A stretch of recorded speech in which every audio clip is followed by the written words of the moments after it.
the $20,000 Rolex that feels like a $200 watch. Let's get this out of the way. This is a $20,000 Rolex. $20,000. That's a car. That's tuition. That's half a down payment on a house. And yet, on the wrist, it can feel surprisingly underwhelming. Now, before the Rolex purists start sharpening their comments section swords, let me explain, this isn't an anti-Rolex rant. I respect the brand. I get the history, the engineering, the status. But let's be real for a moment, sometimes, the most iconic watch in the world wears like a ghost of its own reputation.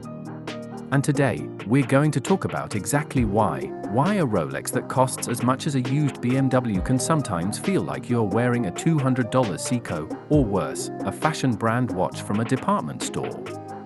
What makes a Rolex a Rolex?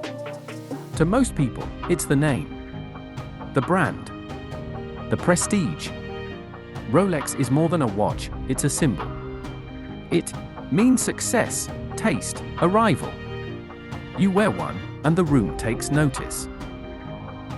But when you take all that away, the status, the marketing, the lifestyle associations, you're left with one question: what are you actually getting on your wrist? Let's break it down. 1. Design, familiar to a fault. Rolex is the king of evolutionary design. Their watches don't change much year to year, and that's on purpose. The Submariner today? It looks like the Submariner from a decade ago, which looks like the Sub from 2 decades ago. Continuity is the brand's DNA. But for someone spending $20,000, the result can be underwhelming. Because design-wise, it's safe. It's classic, sure, but also predictable. If you're expecting a bold statement, a showstopper, something that makes you feel that $20,000 every time you check the time, you might be disappointed. It's like buying a designer suit and realizing it looks almost exactly like your $300 off-the-rack version. Subtle upgrades, but not a transformation. 2. Materials, better, not magical. Rolex does use high-grade stainless steel, 904L steel, which they call Oyster steel. It's more corrosion-resistant, slightly shinier, and definitely better than the industry standard 316L. But unless you're diving 1,000 feet into saltwater on the daily, you're not going to feel that difference. On the wrist, Oyster steel doesn't scream luxury. It screams, well, steel.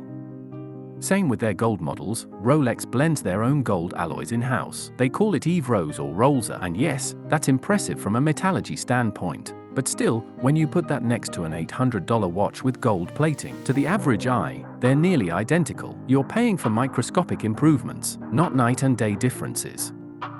3. Movements. Great, but still mechanical. Rolex movements are robust, reliable, COSC certified, and built to last a lifetime.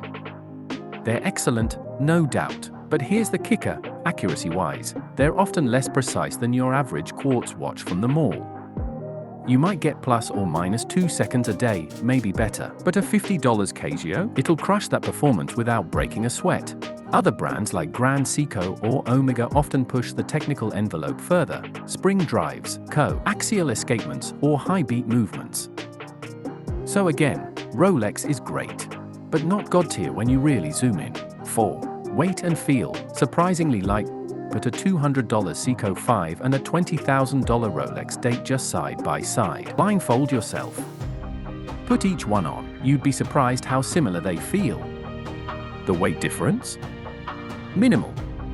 The bracelet feel? Rolex is smoother, sure, but not $10,000 smoother. It's that moment when the illusion breaks. When you realize, though, this is just a watch, a really good one, a beautiful one, but still a watch. 5. Mass production, luxury at scale. Here's a hard truth most people don't want to hear. Rolex is mass-produced.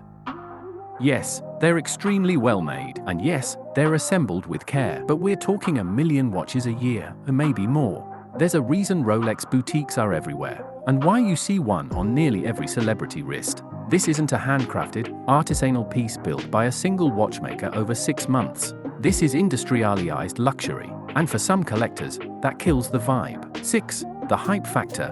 Emotion greater than engineering. A huge part of Rolex's value is driven by hype, scarcity, marketing, lifestyle branding. We don't just buy Rolex for the craftsmanship. We buy it because it feels like success, because we saw it on a Bond wrist, on an NBA player, in a luxury car commercial. But dreams are emotional, not logical. That's why you can spend 20 grand and still ask yourself, wait, is that it? Because the emotion wears off, the honeymoon ends, and all that's left is steel, glass, and gears. Comparison time. Rolex versus the world. Let's pull Rolex out of the vacuum and actually compare it to the competition, both above and below its price range. Grand Seiko, the silent assassin. Example, SBGA for 13 Cherry Blossom, $6,000. Spring drive movement, hand-finished, stunning dials. It's not flashy, but it feels like art. Rolex? Feels like brand power. Grand Seiko? Feels like craftsmanship. Omega? Innovation at every level. Example, Seamaster Diver 300M, $6,500. Coaxial movement, ceramic bezel, master chronometer certified. Example, Speedmaster Moon Watch, $7,000. NASA Heritage, manual wind charm. More tech. More transparency. More story. Tudor, Rolex's bolder brother. Example, Pelagos FXD, $4,500. Titanium, military spec, lighter than Submariner.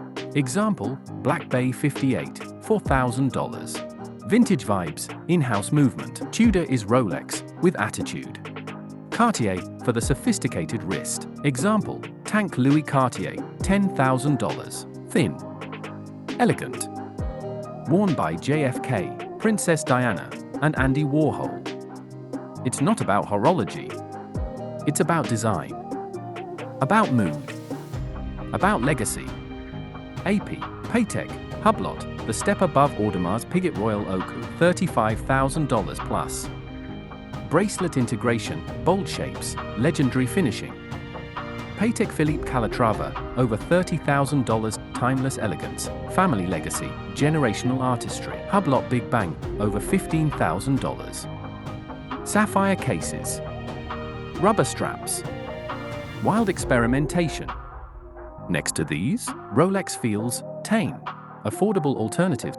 Seiko Prospex Alpinist or Turtle, over $500. Reliable, iconic, versatile.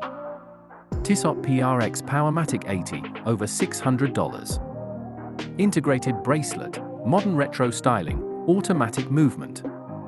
Citizen Eco Drive Diver or Nighthawk, over $300. Solar powered, dead reliable. Casio G-Shock, $100.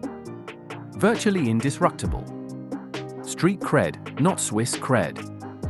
Micro brands, taste over tradition. Baltic, Helios, Christopher Ward, Lauria design-led, enthusiast built, often limited.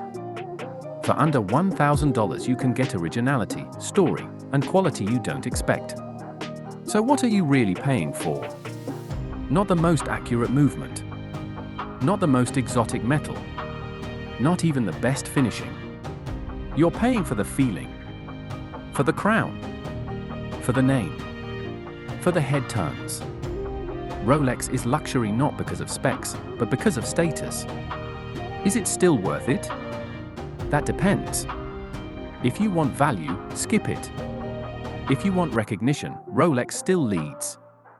If you want heritage, Rolex delivers, but not exclusively. But if you want a mix of reliability, prestige, and long-term value, it's hard to beat. Final thoughts, the $200 feel, the $20,000 story. A Rolex might not blow your mind when it hits your wrist. It might not weigh a ton. It might not sparkle like a tourbillon. And yeah, you might even compare it to a $200 watch and find more similarities than you expected. But when people look at it, they don't see just a watch. They see the journey, the success, the confidence, the story. And that's the real flex. It's not about what the Rolex does. It's about what it means. So is a $20,000 Rolex worth it? Not on paper. But in the room? Maybe. Just maybe. If you enjoyed this breakdown and want more honest takes on watches, luxury, and the stories behind the brands, hit that subscribe button. I drop deep dive reviews, collector insights, and no BS commentary every week. Don't just wear the flex, understand it. Subscribe now and join the community.